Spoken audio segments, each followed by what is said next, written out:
So thank you so much for being here. It's such a privilege to have the opportunity to tell all of you about some of the work that we're doing in Pedal across some of our funded research projects, as well as brilliant work being done by some of Pedal's PhD students. So that's what we'll be focusing on today. Is this working okay? Yeah, good. Okay, so we've planned to spend a chunk of the session trying to bring to life some of the playful approaches that we've used in our research to gain a better understanding of children's cognitive and behavioural development, their experiences in health settings, and the ways in which children respond to more adverse circumstances using therapeutic approaches. And just for the sake of time, what we decided to focus on, more than specific findings of this research and our individual studies, was just key takeaways or lessons that we found from using playful methods, in the hope that they might generalise more widely to the work that you guys are doing. But we'd also really like to hear from you. This is a really unique opportunity in that the experience and the ideas in this room are I would say much more valuable than what the few of us could offer. So we're really keen to leave some time for discussion. So we've come up with a few prompts, but we can see where the discussion goes. So we thought it would be interesting to hear what playful approaches are you using in your work, or would you like to use, and then what helps to facilitate that work, but also maybe hinder it. With the idea that, one, obviously sharing ideas is always helpful, but also as a research centre, if there's things that we can be focusing on to develop and overcome, then that's great for us to get that feedback. Okay, oh yeah, and there's flip charts around the room, so we'll get going with that. You'll be thrilled to hear we're going to start with a game, which I'd actually forgotten until this very moment. So this is a game that we've called Pedal Says, which I'm sure a lot of you will be familiar with a variation of it. And there's two main rules to this game. So if I say Pedal Says before the command, then you do it. But if I don't say Pedal Says, then you need to stay still in your seat. That's the first rule. The second rule is, if when I say Pedal Says touch your head, you really need to touch your toes. And when I say Pedal Says touch your toes, you need to touch your head. Are you ready? Okay, Pedal Says touch your nose. Touch your head. Oh, okay. I didn't say Pedal Says, but I was like, what are they all doing? You all touched your toes, which is great. Pedal Says wave your hands in the air. Pedal Says clap. Touch your toes. Pedal Says touch your toes. Pedal Says touch your head. Touch your toes. Okay, we'll end it there. That was brilliant. Thank you for all being very good sports. I had no idea if any of you would move in your seats. So whatever you would have done, I would have been happy. So I assume most of us have played some variation of that game in our lives, whether as children or maybe if you work somewhere really fun, maybe as an adult. But the really nice thing about simple games like this is they can be used to measure quite complex aspects of children's development. So, one of our PhD students, Carolyn, has been using a variation of this game in her work to get at children's self-regulation, which we know are really closely linked to children's executive function.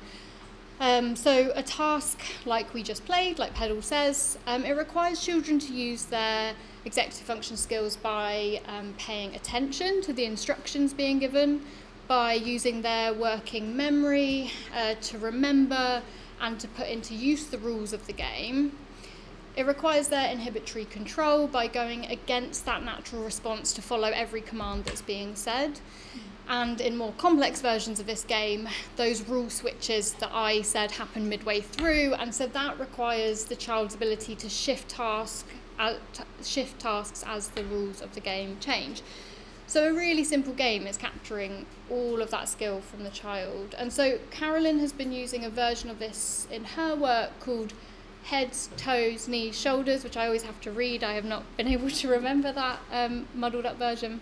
It was developed by Dr. Megan McClelland and Dr. Claire Cameron in Oregon State University. The really nice thing about this measure is that it's a direct observation. So rather than asking caregivers or teachers to report on those aspects of how do you report on your child's inhibitory control, working memory in a way that makes sense to adults, instead we can just get a child to do something like that, and we see it live, and we see how children perform in practice. Another nice thing is that playful measures like this tend to be suitable through a span of early childhood. So that measure in particular is suitable for 3 to 8 year olds. So they've put all this work into developing it, and lots of children will engage in it and will pick up on what we're hoping to. And of course, as is often the case, it being quick and simple makes it much more appealing. So even though they're requiring children to use a real array of skills, it comes across as a fairly low resource measure. So that's just one of the measures that we're using. Then on to my work.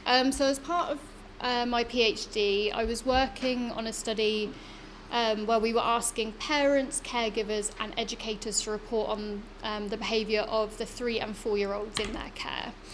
And I was looking for a way to add the reports, to add to the reports that we were getting from the adults. So I wanted to speak to the children themselves. Again, it had to be in a quick way because it was being embedded in a 2.5 hour home visit. So it couldn't be something that would take a long time. So it needed to be quick and simple, really needed to be interesting to little ones. In particular, this group of 300 children that I was working with had been selected because they were more likely to struggle with their attention and behaviour. So the measure needed to be especially well suited to the whole range of attention and behaviour that we see in children of that age. And it needed to be able to capture pretty complex concepts around children's feelings and experiences in a rich way. And so what I settled on was a dolls play measure, where the doll representing the child was placed in a tricky situation. So I asked them to pick dolls for everyone that lived in their house, or everyone in their family, and in particular one that represented them. So the tricky situations they were placed in, the child spilt some juice at home, they hurt their knee in the park, and there was a complicated situation where their friends weren't being nice to each other. And I asked them to show me and tell me what happens now. So my first broad takeaway from this measure is that play is a great way to spark conversation. This probably isn't surprising to this room of people, but I don't think if I had directly asked a 3-year-old about how their parents react when they spill a drink at home, or how would you resolve a peer conflict at nursery, they wouldn't have been able to necessarily understand what I was asking, so let alone kind of convey their own experiences. So I really felt like the dolls and the play framing really allowed the words and ideas to just spill out of these children. And of course there's a bit of a leap there in terms of we're saying this may be a representation of the child's world. It doesn't necessarily mean that exact response would happen in their world. So there is a leap in terms of not being a direct report. But I really saw the benefits of it, particularly in that 98% of children that we said, do you want to play with these dolls and tell us some stories, they did. And so it was really reassuring to me that actually we captured nearly every child's experience there. Children weren't being excluded because they didn't want to take part in a more direct Q&A. One thing I wanted to flag, I don't have the solutions to this, but it's just to bring to your awareness, is I think there's a real risk, particularly when thinking about very young children, there's a risk of overlooking their data full stop, so overlooking all young children's data because we think, oh, that's really brief, it doesn't quite make sense, it's lacking coherence, I can't take any meaning from this. So there is that risk, and there's quite a bit of there's lots out there in terms of the analytical approach you can undertake to draw meaning from children's data. But the other thing that I've had to be really aware of, and I think the only thing you can do is just be aware of it, is that some children's data can overshadow other children's data. So we're doing okay for time. So I wanted to give you a bit of an example. So This is in response, these are just some excerpts from children responding to you're in the park, running around with your friend, you fall over, you hurt your knee, show me and tell me what happens now. So this child tells a pretty detailed, coherent story. She's 4 years old, and it follows a direction that we might anticipate. So she says, I get up and tell mummy and daddy that my knee's hurting, and then mummy and daddy bring me to the hospital to get my knee fixed. And then I come back and sit with mummy and daddy, and then I run on the slide, and then I slide on the slide, and then I goes on the roundabout, then daddy spins the roundabout fast, and then he stops it because I want to go on the small slide. I feel happy because my knee is almost better. I'm sitting on mummy's knee, then daddy goes on the roundabout, and then the end. And that's a really nice story, and it would be really tempting for me to take that and say, children have a really great idea of they can go to their caregivers when they're upset, they'll get comfort, and look, they're great play partners as well. And that's true of this story, but we need to be really conscious that both our analytical approaches and also our mindsets of how we portray and report this data includes the whole range of responses we get. So one thing we can get is where stories take a direction or have a theme that we may not have anticipated, it might be a bit more negative. So just another example, so kick. My sister Emily kicked me away, and Dad said, you're not allowed to do that, it's never good to do that, you'll have to go on time out. My sister says, I don't want to, so I'm just hitting you. Now Daddy has blood on him, on his head. I say to my sister, now I'm stamping you dead, and now you're dead. I feel cross and sad because Emily is not being nice. That's still a really detailed, pretty coherent story, but it tells us something different to what the first child told us. Also, it's really important that the measures that we're using, if we're saying that we're capturing a range of children's measures, that there is space for children whose language and communication may be less expressive than these first two children. So this child says, ow, my hurt knee, cuddle daddy, now here comes a train, then the train fixes me, and we go through the tunnel. So that child's still getting he cuddles daddy, and look, the train fixed him, and that's still really valuable, even though it's kind of quarter of the length. Even if we just think about length, you have to give attention to that child as well as the kind of long, nice, complex stories. And then the final thing that I'd thought of is the children who are less confident or maybe less willing or less compliant with your measure. And that can be a bit disheartening in the moment because you know these children who really engage and retell these wonderful stories, but actually it's okay and those children who might be maybe more shy, as I said, less confident, also have to have their data represented. So this little girl says, nothing happens. I don't know. I feel sad because I cut my knee. Mummy feels sad because I cut. See? Now you tell me the story. You just finish it by yourself. Anything can happen. Just think. It was really cute. I was watching these yesterday, and I was like, oh, she's so sweet. But she really, really had no confidence in every story. She asked me to finish it, and she said, I don't know, and I had to really work with her to make sure that she was okay, and she was willing to. I kind of said, let's try a new story, so it's just about not just giving attention to this child, even though that's lovely, and actually ensuring that your reporting and your mindset sees the value in all children's data. I'm doing okay for time. What time are we going till? 5 past? Quick maths. I'm going to go through this really quickly. I'm going to do that annoying thing of talking quickly. There's just I'm not going to go into detail. I just wanted to emphasise that yes, we're a play research centre. A lot of our research is focused on play itself, but I just wanted to give a bit of a shout out to you can include play in your work even if the focus isn't on play. So it's okay that I have permission to show this child's face. So it's okay that he's up there. But this was some work that we did where we collected the children's DNA. So it was in 2017, 18, 19, when children were not used to having a swab in their mouth or up their noses. Entirely new concept. They were 3 and 4. We thought, gosh, how are we going to do this? And we used this. This was Rocco and Luna. It was originally just Rocco, and then we realised we need to let them know that girls can be astronauts too. So it was Rocco and Luna and a very this is the actual one I used, a very battered rocket meter. That was it. And we explained DNA collection using this. We said, you've got rocket fuel in your mouths. They had to give 2 swabs, so we moved them right here, and they said, oh, can you give a little bit more? And then, wait, where is it? That was it. And this really helped because they were so young. They didn't understand DNA. They didn't understand why we were asking for it. And it really seemed to put them at ease. It seemed to help them make sense of it and make it more enjoyable. So I just wanted to give a bit of a shout out to this mindset that play also has a place for making general procedures, general processes more child-friendly too. And it can be really simple. It doesn't need to be complex, doesn't need to cost lots of money or take up lots of time.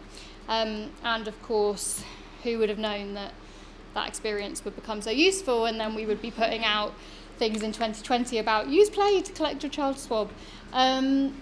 Okay, who am I handing over to? You. Thank you so much. So I'm going to build on. Sorry. I'm going to build on from what Beth was talking about in the use of play as a research tool to actually talk about what it means when we are trying to study play. And particularly my focus is play in healthcare environments, so thinking about what play looks like in more complex or guarded, quite regimented environments, some of which we've already heard about today and this morning. So what happens when we're trying to understand play? Beth was talking a little bit about when you're working with children, it can be nebulous to ask them to describe something like, what does it mean?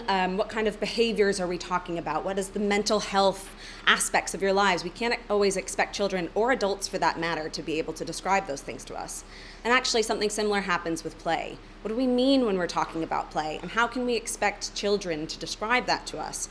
Actually, what happens more often is it's understood as it's happening and as we see it, as we're witnessing it.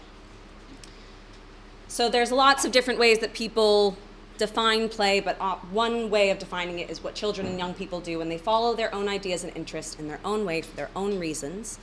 And how do those principles of play, how do they coincide with a research environment that we, as people who are working with children, researching play, researching mental health, whatever that may be, how does that coincide with environments that are really regimented, they're planned, they're carefully structured, we've thought so much about them, we might have asked for ethical approval for very specific things that we're going to do with these children and families. And what does it mean when we're trying to understand something that is so flexible and free and child-led?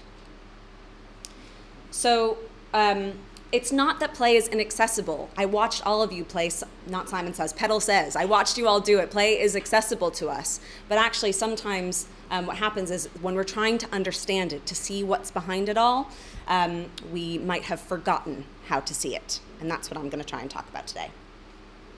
So one of the studies that I did for my PhD was researching what children's perspectives were about what it's like to play during hospitalization for chronic or severe illness.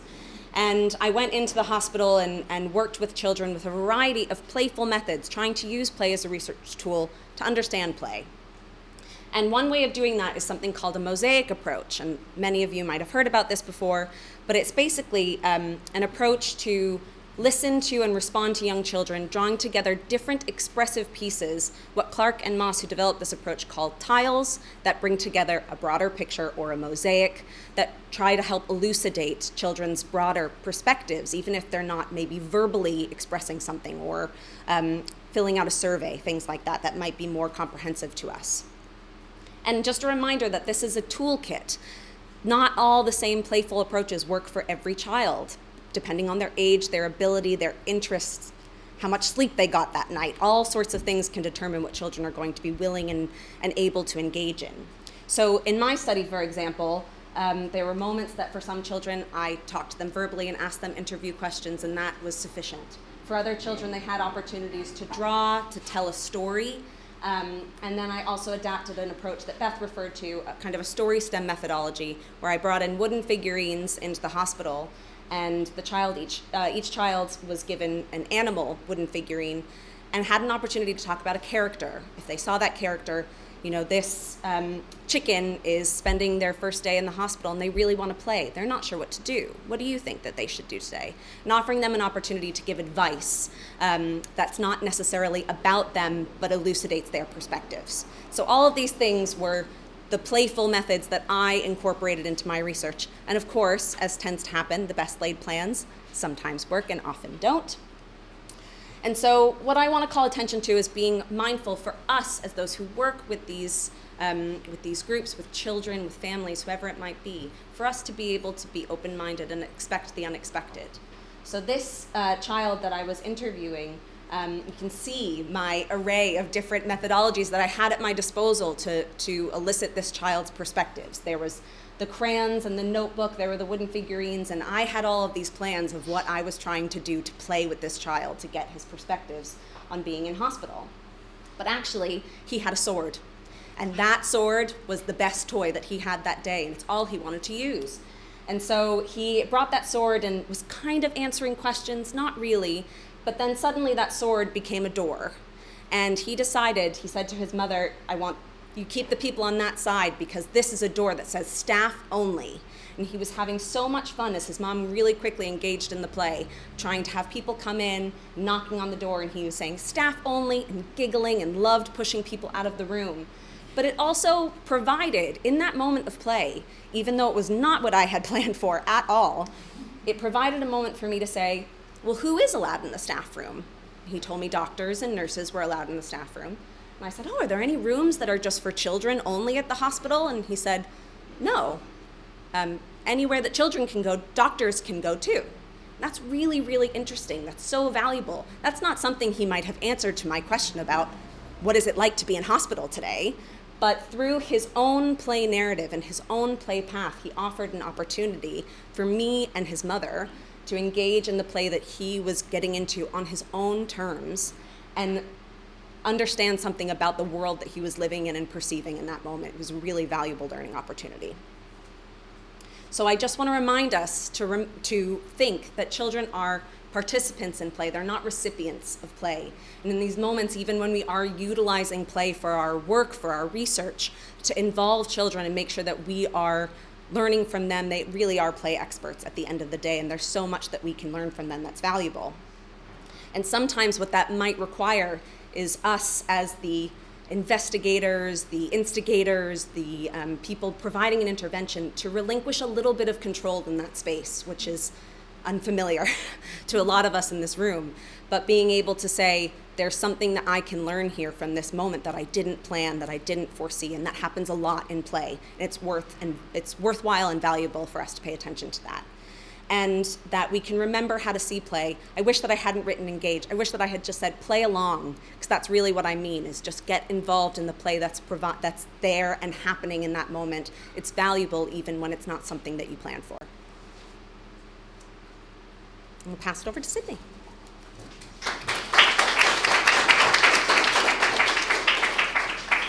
Okay, I am going to finish us up with play as data, so not necessarily a research method, but using play as the data itself.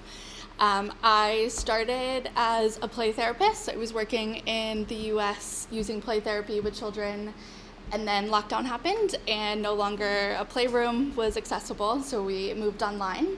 And it was the first time that I started seeing the rest of the world take play as seriously as play therapists do. So they started seeing it as meaningful, realizing children were processing the pandemic through it, all of this stuff. But when I went to look at the research, there still wasn't a lot of people using play as a means of understanding the world that children live in. So a therapeutic modality that I'm trained in called say-and-tray therapy is being adapted to gather research. These are pictures from the study that I'm doing here. I'm exploring children's perspectives on COVID and lockdown and what they have internalized, what they learned, what their experience was like. So these were two separate kids of separate ages. You guys have the miniatures on your table that are being used in the study, so you can play around with those. And then we're going to do a virtual play experience of this in a second. But using play as a way of understanding the children's world is what is really meaningful. And so this is an applied method of doing that. So, I am going to have you guys play and see what you think. So you can scan the QR code to do the online Sandtray, or on your device you can type in onlinesandtray.com. You can click through all of these 1 through 7, scroll down through all of these. There's little buttons on the corner, so you can flip something if it's facing the direction you don't want it to. You can delete it. The back and forward buttons at the top also will allow you to move them, or kind of layer them if you would like. So I'll give you guys 5 minutes or so to build a tray about how you are feeling right now. And if anyone is willing to share at the end, we will do that. But if you are not, I'll go ahead and share one that I made ahead of time. Okay, so what was your experience? Is there anybody that wants to share their tray? I would like to, but my tray is not very, it's not agreeing with me right now. Okay. You can describe it to us if you want. Okay. Well, I have a griffin or a hippogriff, I'm not sure.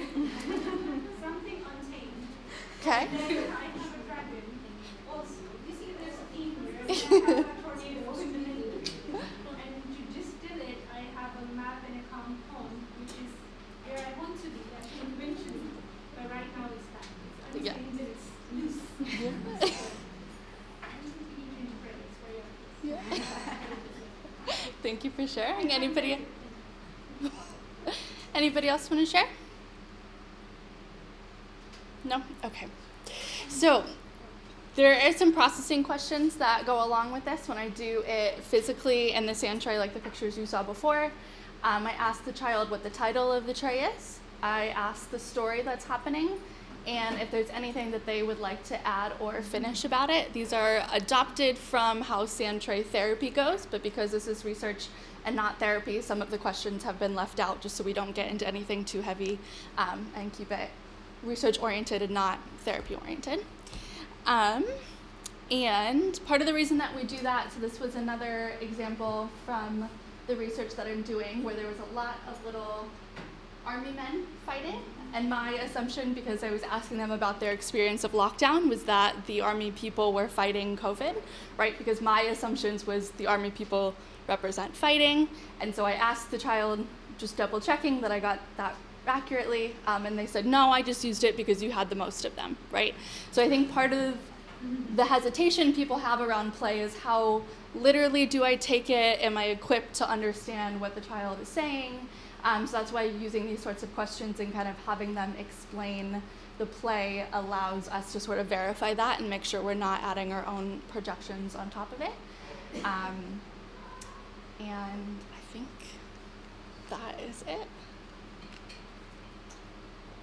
So just to quickly wrap us up, we want to highlight some key takeaways that we hope came across in our presentations. First is the idea that even simple play, and I really mean that in quotes, simple play can really have a rich understanding and can provide a lot of rich information to us. And that even though children's data can look different from what we're used to utilizing and working with, it should look different. They are their own people and they process things in their own way, and we should adapt to their discourse and their ways of learning. Play is a means of communication, data collection, but also a means of listening, and that's something that we can bring to the table when we're working with children and families. Follow the play, not the plan. Sometimes it's good to remember that there's flexibility and openness when we're researching play and when you're utilizing play. It's important to keep that in mind. Take advantage of opportunities to relinquish control in research spaces and workspaces when you're working with children, and be able to enter the freedom of children's play worlds. And if you'll forgive me, quote, the play is the thing. Play can be the tool, but it can also, like Sydney was just describing, play can be the data itself. And it's our responsibility to take in play as a meaningful form of children's discourse and children's data in our everyday lives. We really wanted to leave some time for group discussion, but I'm aware that we started late and I don't want to hold anybody back from lunch. So we have about 5 minutes left. And we had some prompts at the beginning of the presentation that Beth shared. We're curious about what ways people use play in their research and their work. If you find any barriers to integrating play into your work and things that you do with children and families, or things that facilitate it and help you to integrate it. And I'm just happy to open that up to a group discussion. If anybody has any questions, please ask them, or if you have anything to share, we have about 5 minutes to do that.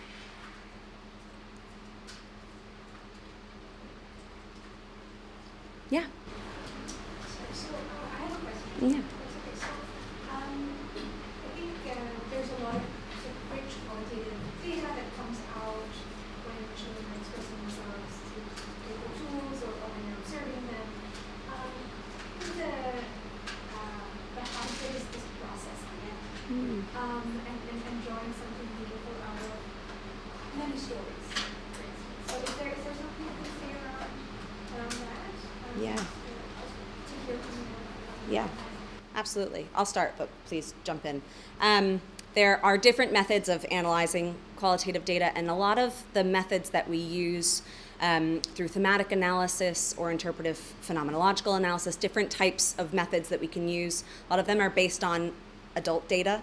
Looks really different from what children say. So for example, in my data set, there were times that children nodded or pointed or said, yeah. And how do I do one line of analysis with the word yeah or a nod? And it's about perhaps interpreting chunks of data or conversations that you're having.